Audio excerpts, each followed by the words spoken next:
नमस्कार मित्रांनो, आपल्या सर्वांना तर माहीतच आहे, शेतकरी हा जगाचा पोशिंदा आहे आणि आपण आज त्याच शेतकऱ्याबद्दल एक कथा ऐकणार आहोत. कथेचा शीर्षक आहे शेतकरी बळीराजाचा विजय. एक गाव होतं, हिरवगार शेतांनी नटलेलं, चिमुकल्या घरांनी गजबजलेलं. या गावात बळीराजा नावाचा एक शेतकरी राहायचा.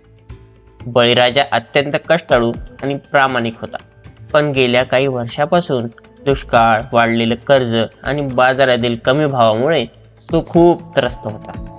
एका सकाळी बळीराजा आपल्या शेतात पेरणीचं काम करायला गेलेला असतो, तेव्हा त्याला त्याचा मित्र म्हणतो, असं किती दिवस कष्ट करून परिस्थितीशी झुंज देणार, काहीतरी मोठं करायला हवं. बळीराजाला ही गोष्ट मनाला लागते. त्या रात्री तो आपल्या पत्नीसोबत चर्चा करतो.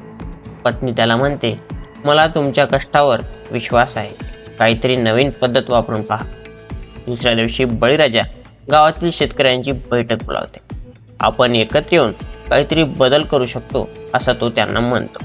यावर गावातील काही जण म्हणतात, सहकाराची शेती तर खूप जोखमीची गोष्ट आहे. पण बळीराजाने जिद्द सोडली नाही.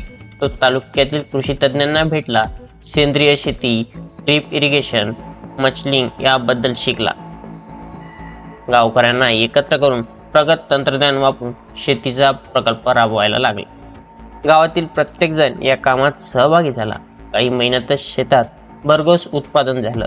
त्याने ते उत्पादन थेट ग्राहकापर्यंत पोहोचवण्यासाठी त्यांनी एक छोटासा ऑनलाईन विक्री व्यवसाय सुरू केला. शेतमालाला योग्य भाव मिळाल्याने गावकऱ्यांचं आयुष्य सुधारलं.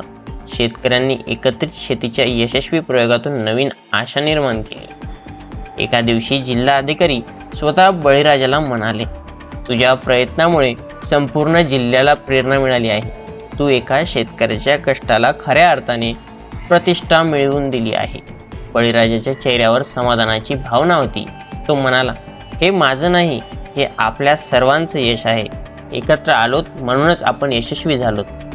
अशा प्रकारे बळीराजाने फक्त आपल्या गावाला नाही तर इतर अनेक गावांनाही संघटित होऊन काम करण्याचा आदर्श दिला.